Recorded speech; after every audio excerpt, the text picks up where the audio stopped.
Hey, this is Angela, and you're listening to the Study for the Bar in Your Car podcast, the podcast where we use AI to delve into bar exam topics. So this topic, as you know, as you've been listening, this is contracts, but we are wrapping up contracts because this podcast, this specific episode, is about bar exam study tips for contract law. And then after this podcast, we have a whole wrap up of all the topics that we've done in here. And then we move on to evidence. So that is for season 3 evidence. Keep in mind that I'm not an expert. I am just a law student like you guys. I'm an LLM law student too. But I've taken really good notes over the years. And I am using those notes and putting them into AI. And my 2 AI bots, Claude and Maud, are having a conversation about my notes, which is sort of fabulous in some sort of way. Then from my notes, you can hear the podcast and you can hear the various topics. So regarding bar exam study tips, here are the study tips that Claude and Maud have, and these are the tips that I've picked up over the years. So without further ado, here are Claude and Maud. Take it away, guys. Welcome to this deep dive. Today we're cracking open Angela's law school notes, and wow, they're a gold mine, especially when it comes to tackling contract law on the bar exam. Absolutely. Think of this as your mobile study session, your study for the bar in your car moment, right? We're going to laser focus on what you absolutely need to know. Yeah, how to approach those contract questions with, well, maybe a bit more confidence? Exactly. Confidence, maybe even a little bit of swagger. Maybe. But Angela's notes offer a really practical, kind of no-nonsense guide. Our goal here is to distill her insights into, actionable strategies you can actually use. Right. Forget wading through dense textbooks for a sec. We're just pulling out the exam essentials from her outline. That's the plan. Okay, so Angela's notes really emphasize this core idea. Don't just memorize rules. Understand the logical flow, the sort of roadmap for contract analysis. Mm-hmm. So where do we start on that map? You see a contract law question. What's step 1, according to Angela? Well, her outline suggests your very first move, and it's critical, is identifying the governing law. Okay. Is it common law? Typically for services, real estate, that sort of thing. Or are we under UCC Article 2? Which covers the sale of goods. Exactly. Sale of goods. And Angela's right, that initial fork in the road, it's so important. Under Article 2, just to refresh, a sale is passing title for a price.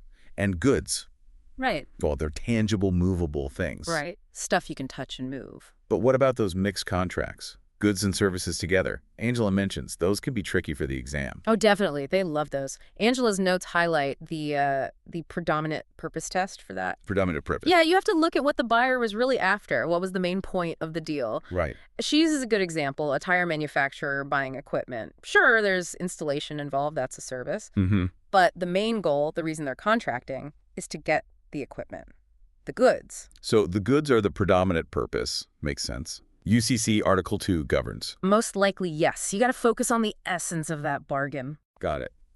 Angela also makes a point about distinguishing merchants from non-merchants under Article 2. Why does that distinction pop up so much? Well, her outline reminds us the UCC often holds merchants, people who regularly deal in those kinds of goods or seem like experts. Right, they hold themselves out as having special knowledge. Exactly. It holds them to a slightly higher standard sometimes. Think about things like the firm offer rule, or especially the battle of the forms. Ah, okay.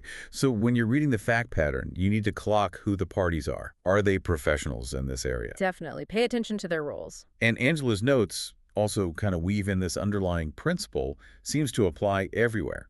The implied duty of good faith and fair dealing. Yes, that's huge. It applies to all contracts, common law, and UCC. So it's this baseline expectation that people won't act like jerks, basically. They'll be honest and fair. Pretty much. You can't deliberately undermine the other party's benefit from the contract. Angela's outline has that example, the bakery and the exterminator. Yeah, I saw that. Even if an acceptance form adds a term, like specifying how extermination happens, that duty of good faith helps determine if it's a reasonable clarification or, a sneaky new demand. Okay, so it prevents opportunism. If something feels off in the facts, you should ask, is someone violating good faith? That's a really good question to keep in your back pocket. All right, so we figured out the governing law. Angela then takes us right into the heart of it. Offer and acceptance. What's the absolute key for spotting a valid offer on the exam? Angela's notes stress looking for a clear manifestation of present contractual intent. Present intent, okay. Yeah, the offerer has to show they're ready now to be bound if the other person accepts. Don't get tripped up by just like negotiations or talk about maybe selling something in the future. Like Angela's example, the collector saying they wouldn't sell a nickel for less than X amount. That's not really an offer, is it? Probably not. It sounds more like an invitation to negotiate, or maybe just stating a price floor. You need language that shows commitment now. Gotcha. Needs that commitment. And Angela also reminds us the offer needs to be communicated to the right person, the offeree, and have definite, certain terms. What kind of terms are essential? Well, her outline points to the key ones. Quantity is often crucial, especially under the UCC.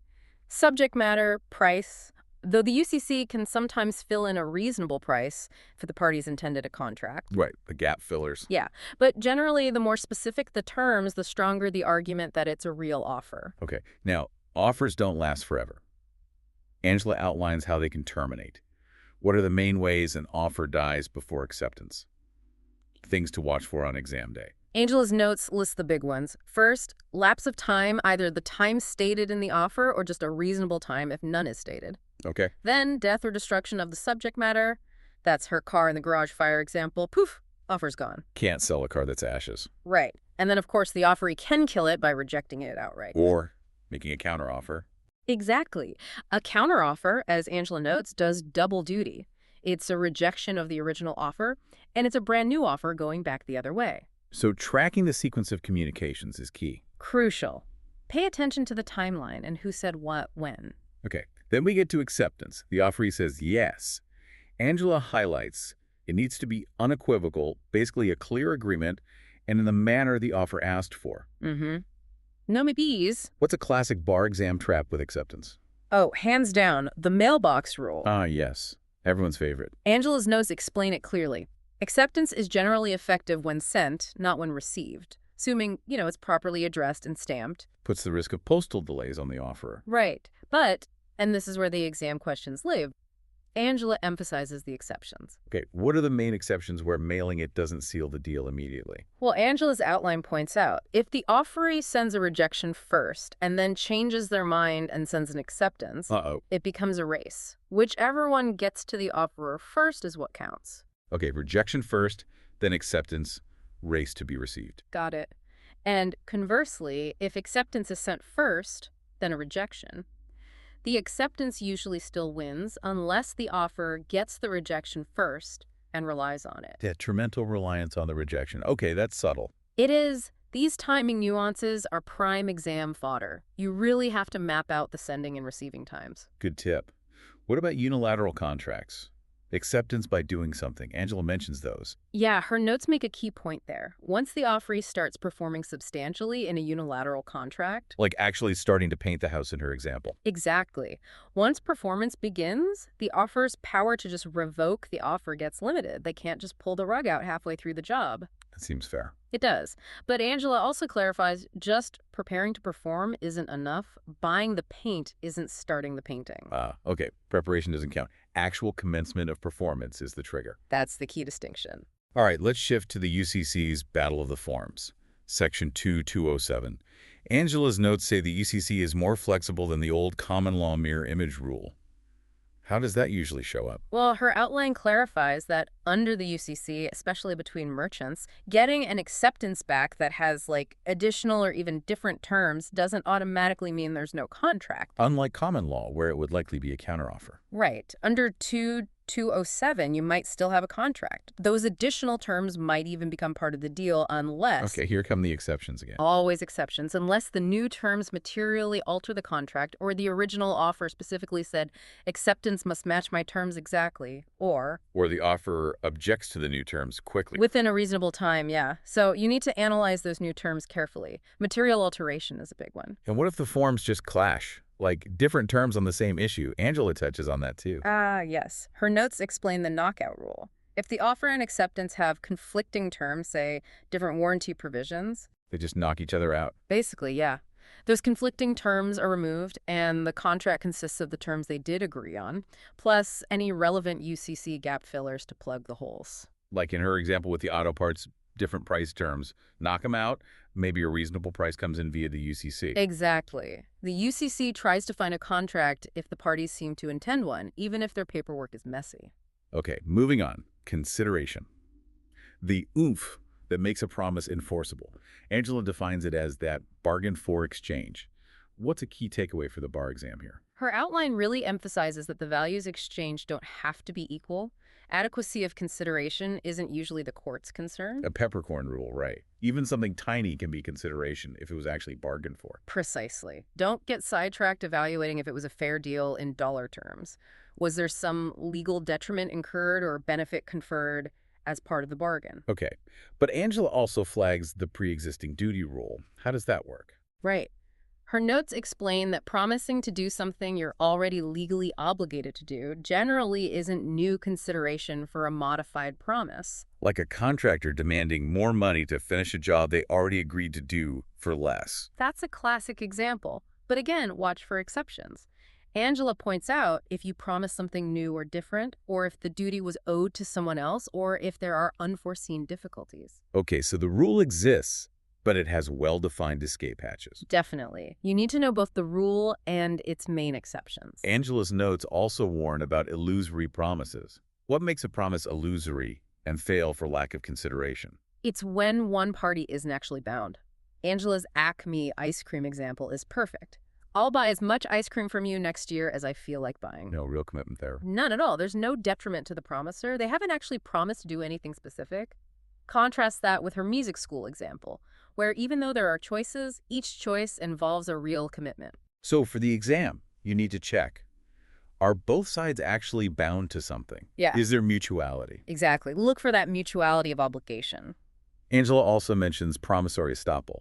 That's when a promise without consideration might still be enforced. Correct. Her outline explains it's about preventing injustice. If someone makes a promise, they reasonably expect the other person to rely on it, and that person does rely on it to their detriment. Like the grandmother promising college tuition in her example. That's the classic hypo. The court might enforce the promise, but maybe only to the extent of the reliance. So, as Angela notes, the remedy might just be reliance damages, not the full expected benefit. Okay, so it's an equitable doctrine, not quite a full contract substitute always. Right. It's about fairness when someone's been harmed by relying on a promise.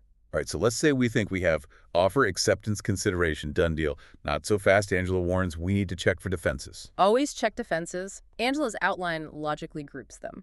First up, issues with mutual assent itself. Did they really agree? Like mutual mistake. Exactly. If both parties were mistaken about a fundamental fact underlying the contract, Angela's notes say the contract might be voidable by the party who's hurt by the mistake. Gotta be a basic assumption though, right? Not just a bad guess about future value. Right. Mistake about existing facts, not just predictions. What about misrepresentation? Someone telling lies, basically. Or even just a material falsehood doesn't always have to be intentional fraud. Angela's notes explain if a party's agreement was induced by a false statement and they were justified in relying on it, the contract is voidable. Does that include hiding something, like concealment? Yes, active concealment can count. And sometimes, even non-disclosure failing to speak up when there's a duty to can be a misrepresentation. You're looking for reliance on bad information. Okay. Angela then moves to lack of capacity. Who doesn't have the legal power to contract? Her outline focuses on a few key groups. Minors, or infants as the law calls them. Their contracts are generally voidable by the minor. Except for necessaries. Food, shelter. Right. For necessaries, they usually have to pay the reasonable value, maybe under a quasi-contract theory. Angela has that teenager mowing the lawn example.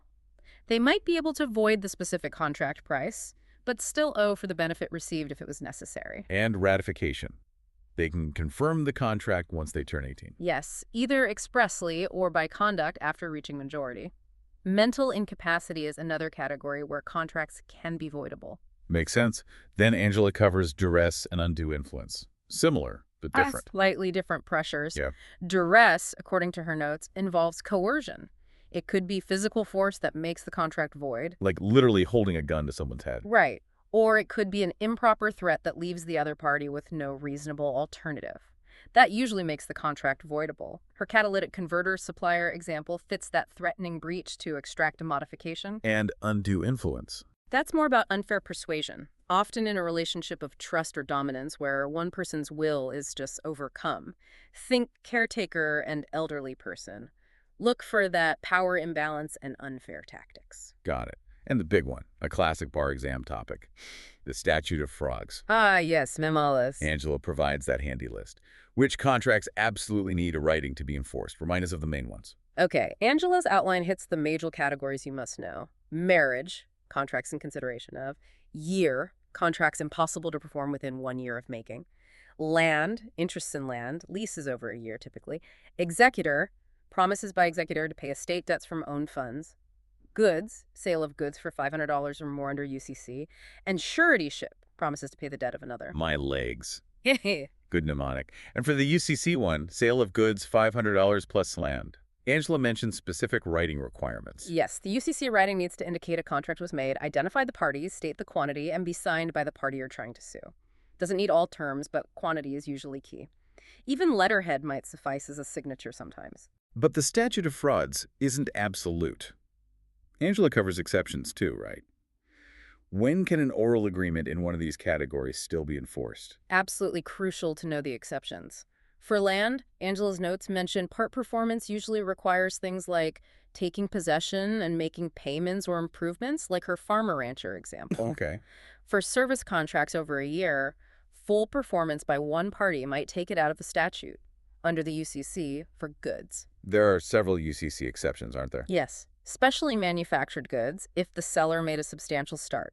Goods that have been received and accepted or paid for enforceable for that quantity, and the merchant's confirmatory memo. Right, where one merchant sends a confirming letter and the other doesn't object. Within 10 days, yeah. That can satisfy the statute against the recipient too. No, these exceptions cold. Good advice. Lastly, under defenses, Angela flags illegality, public policy, and unconscionability. Pretty straightforward. Generally. Illegal contracts are void. Contracts against strong public policy might be unenforceable. And unconscionability, where a contract is just shockingly one-sided, both in terms substantive and how it was formed, procedural, a court might refuse to enforce it. The UCC and restatement both address this. Okay, navigated the defenses. Now, interpreting the contract, Angela's notes say the goal is figuring out what the parties intended. Exactly. Ascertaining their intent, using an objective standard, what would a reasonable person think the terms meant in context? And she lists some rules of construction courts use, like how they read contracts. Yeah, standard stuff, but useful. Yep. Read the contract as a whole, give words their ordinary meaning unless defined otherwise. Specific terms usually beat general ones. Handwritten or typed terms beat pre-printed boilerplate. And courts prefer interpretations that make the contract valid. Right. They try to uphold the deal if possible. Then comes another biggie, the parole evidence rule. When can you bring in outside evidence about a written contract? This trips people up. Angela's outline explains the basic rule. If you have a writing that's meant to be the final and complete expression of the deal, a full integration. You generally can't bring in evidence of prior or contemporaneous agreements to contradict or change what's written? Correct. But so many exceptions. Angela stresses these. You can always bring in parole evidence to explain ambiguous terms. Okay, ambiguity opens the door. Yes. And evidence, of course, of dealing, course of performance, or trade usage. Angela knows this is basically always admissible to explain or supplement even a fully integrated agreement. Her car wash discount example fits here. So industry customs, or how they've acted before, matters. Definitely. Also, parole evidence is allowed to show things like a condition precedent to the contract becoming effective or a later modification, or defenses like fraud, duress, mistake things that attack the validity of the agreement itself. So the rule mainly blocks evidence that contradicts a final writing, but doesn't block evidence explaining terms or showing invalidity. That's a good summary. And if the writing is only partially integrated final on some terms, but not all, you can bring in evidence of consistent additional terms. Like her office cleaning example, adding elevator bays. Close reading of the contract's language is key. Got it. What about UCC gap fillers? Angela mentioned those earlier. Right.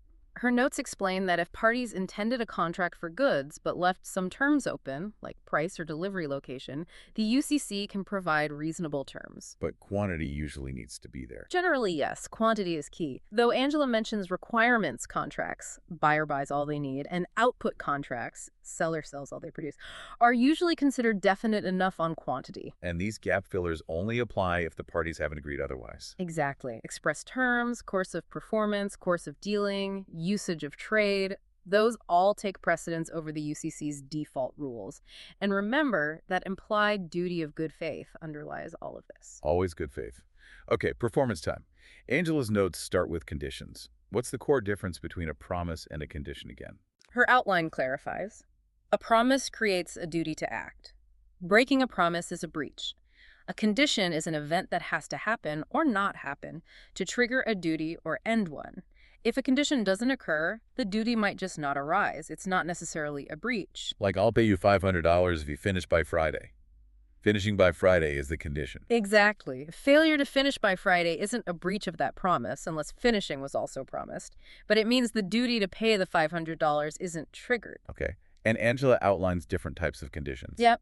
Express conditions explicitly stated in the contract. Super strict compliance usually needed, like conditions of satisfaction. I'll pay if I'm personally satisfied. Subjective satisfaction, that seems trivial. It can be. Courts often distinguish subjective personal taste from objective reasonable person satisfaction.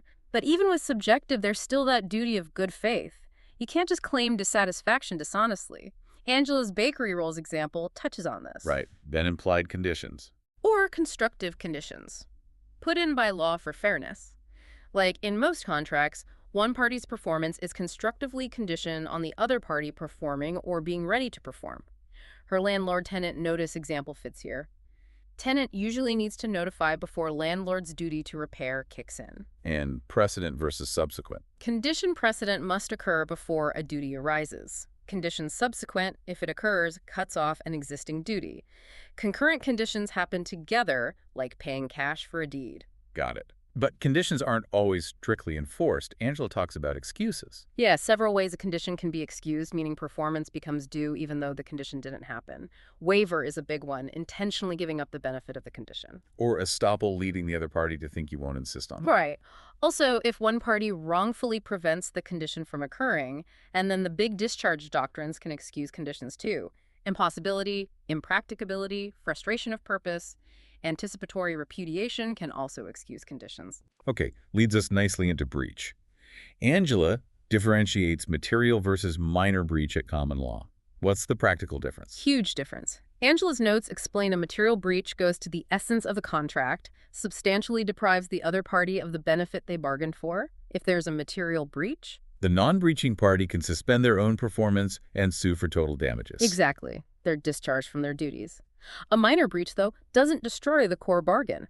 The non-breaching party still has to perform their side. But they can sue for damages caused by the minor breach. Correct. Angela lists factors to weigh materiality, extent of benefit lost, can damages compensate, likelihood the breaching party will cure, was it willful, how much delay. It's a factual analysis. Now, under the UCC for goods, Angela highlights the perfect tender rule.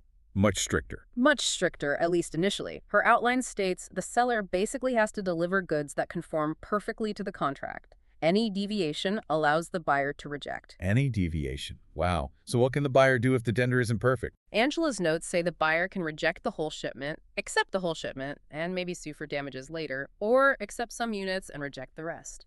Rejection needs to be timely and with notice. But wait, doesn't the seller get a chance to fix it sometimes? The right to cure. Yes, very important. Angela covers this. If the time for performance hasn't passed yet, the seller generally has a right to cure by giving notice and making a conforming delivery within the contract time. Okay. And even if the time has passed, the seller might still get a reasonable time to cure if they had reasonable grounds to believe the non-conforming tender would be acceptable, maybe based on prior dealings. Her example is with the widgets without wrenches or the wrong grade of oil fit here. So rejection isn't always the end of the story. Cure is possible. Definitely something to look for. What about accepting goods, then changing your mind? Revocation of acceptance. Right, UCC 2608. Angela explains you can revoke acceptance, which is different from rejection under specific circumstances. The nonconformity has to substantially impair the value of the goods to the buyer. Okay, substantial impairment again. And the buyer must have accepted either assuming it would be cured and it wasn't, or without discovering the nonconformity if discovery was difficult, or they were assured by the seller. Her SUV with bad towing capacity example is good here. And you have to revoke reasonably quickly after discovering the issue. Yes, within a reasonable time after discovery and before the goods change substantially for reasons other than the defect itself. Got it. Now, anticipatory repudiation. Someone says they won't perform before their time is up. Angela's notes define it as an unequivocal indication they're not going to perform when the time comes. Clear refusal. What can the non-repudiating party do then? Several options. Treat it as an immediate breach and sue. Wait for a reasonable time to see if they change their mind. Suspend their own performance. Angela also mentions the important right under UCC 2609 to demand adequate assurances if you have reasonable grounds for insecurity. Ah, the demand for assurances. If they don't give assurances. Failure to provide adequate assurances within a reasonable time, not over 30 days under UCC, can be treated as a repudiation. Can repudiation be taken back? Retracted? Yes. Angela notes retraction is possible unless the other party has already relied on the repudiation, canceled the contract, or said they consider it final. Okay. And finally, discharge. How else can contract duties end besides performance or breach? Angela's outline lists quite a few. Mutual rescission, both agree to call it off. Needs consideration, usually satisfied if duties remain on both sides. Novation substitute a new party. Accord and satisfaction agree to accept a different performance to satisfy the original duty, often requires a bona fide dispute about the original obligation. Like accepting a checkmark payment in full for a disputed debt. That's a classic accord and satisfaction scenario. Also, impossibility, nobody could possibly perform. Impracticability, performance becomes extremely and unreasonably difficult due to an unforeseen event. Basic assumption upset. Frustration of purpose, the whole point of the contract is gone due to unforeseen event. Release, statute of limitations running out, lots of ways. Wow, okay, so a breach did happen, no defenses, no discharge, remedies time. Angela's notes say the goal is expectation damages. Right. Put the injured party in the position they would have been in had the contract been performed. That's the baseline. But there are limits, right? You can't just get everything you claim. Absolutely. Angela emphasizes the key limitations. Foreseeability damages must have been reasonably foreseeable at the time of contracting. That's the classic Hadley v. Baxendale rule. Can't get damages for bizarre, unexpected consequences the breacher couldn't have known about. Exactly. Certainty damages can't be purely speculative, need to be proven with reasonable certainty. And avoidability, the duty to mitigate. The non-breaching party has to take reasonable steps to limit their own losses. Like the electrician in her example, finding other work. Right. You can't just sit back and let damages pile up if you could reasonably avoid them. And damages are net subtract costs avoided because of the breach. Angela also mentions consequential and incidental damages. Quick difference. Consequential damages are those indirect but foreseeable losses resulting from the breach, like lost profits because a machine wasn't delivered on time, causing a production shutdown. Her factory floor ceiling example causing lost production fits need to be proven foreseeable at time of contract. And incidental. Usually smaller, direct costs incurred because of the breach, like costs of inspecting rejected goods or finding a replacement seller. More common under UCC. What about liquidated damages? Parties agree on the amount beforehand. Angela's outline says those clauses are enforceable if there are reasonable forecasts of likely damages and actual damages would be difficult to calculate. Key is, it can't be a penalty designed just to punish breach. Has to be a genuine pre-estimate of loss. Okay. And Angela outlines specific UCC remedies for buyers and sellers. Yes, the UCC provides specific formulas. For buyer, if seller breaches, cover damages, cost of substitute goods minus contract price, or market damages, market price minus contract price, plus incidentals and consequentials minus expenses saved. And for seller if buyer breaches. Resale damages, contract price minus resale price, market damages, contract price minus market price, potentially lost profits if they're a lost volume seller, like her widget distributor example who could have made both sales, or sometimes an action for the full price if goods were accepted or can't be resold. What about getting the thing itself? Specific performance. Angela's notes explain that's an equitable remedy, not automatic. Available mainly when money damages are inadequate, typically for land contracts, land is unique, or for unique goods. rare art, custom items. Not usually for services, though, right? Courts don't want to force people to work together. Generally not for personal services, though sometimes covenants not to compete might be enforced by injunction. And equitable defenses apply latches, unclean hands. Okay, last big topic area in Angela's notes. Third parties, people not in the original deal. Right. Two main ways. Third-party beneficiaries and assignment delegation. Beneficiaries first. Who gets rights? Only intended beneficiaries, Angela stresses. People, the original parties, especially the promisee, meant to benefit directly from the promisor's performance, not just incidental beneficiaries who happen to gain somehow. How do you tell if someone's intended? Look at the contract language, the circumstances. Does it name them? Is performance meant to go directly to them? Creditor beneficiaries, promisor paying promisee's debt, and done beneficiaries, promisor giving a gift to beneficiary, are the main types. And when do their rights become solid or vest? Angela's notes list the common triggers. When the beneficiary learns of the promise and relies on it, or manifests assent to it, or brings a lawsuit to enforce it. Before vesting, the original parties can usually modify or cancel the benefit. After vesting, usually need the beneficiary's consent. Okay, and assignment and delegation, transferring rights or duties. Assignment is transferring your rights under the contract to someone else, the assignee. Delegation is transferring your duties to someone else, the delegate. Can you always assign rights or delegate duties? Not always. Angela's outline notes you generally can't assign rights if it would substantially change the obliger's duty, risk, or burden, or if the contract prohibits it, or for certain personal service contracts. Duties are usually delegable unless performance depends on the original party's personal skill or judgment, or the contract forbids it. And if you delegate your duties, you're still on the hook. Right. Unless there's an ovation. Exactly. The delegator remains liable unless the obligee agrees to release them, and substitute the delegate that's an ovation requires agreement of all three. Whew. Okay, that's a ton of contract law from Angela's notes. So, bringing it all together for the bar exam taker listening in their car, what's Angela's advice on approaching these questions? Her outline really pushes a methodical, step-by-step process. Don't just jump to conclusions. Like a checklist. Kind of. First, common law or UCC. Always start there. Then, formation offer, acceptance, consideration, mutual assent, okay. Then, Defenses.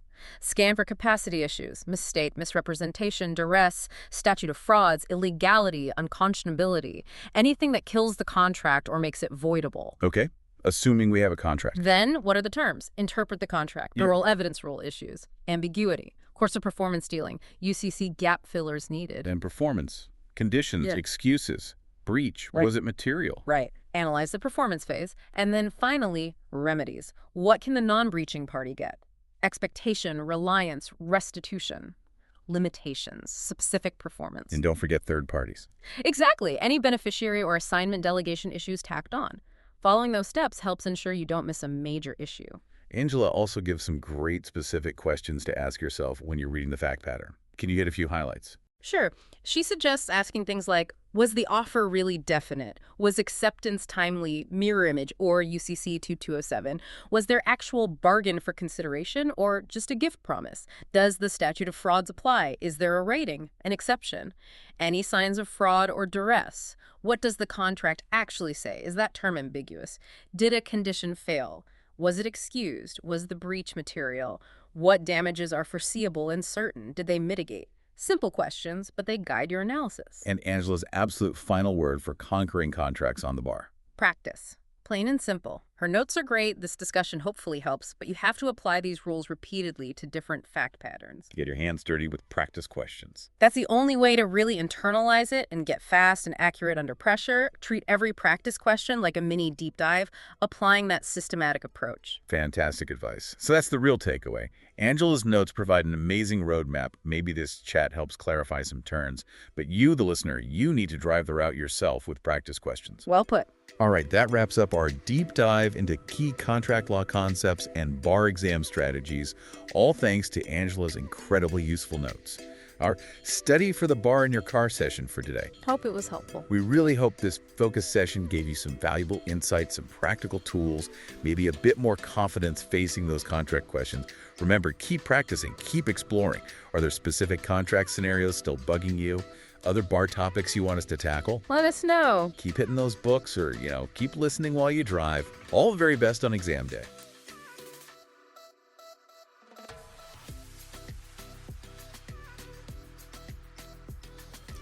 All right. I hope you found those tips helpful. I surely did. And I didn't realize how many tips I had until I went through my notes and started saying, oh, I have a tip here, I have a tip here, I have a tip there.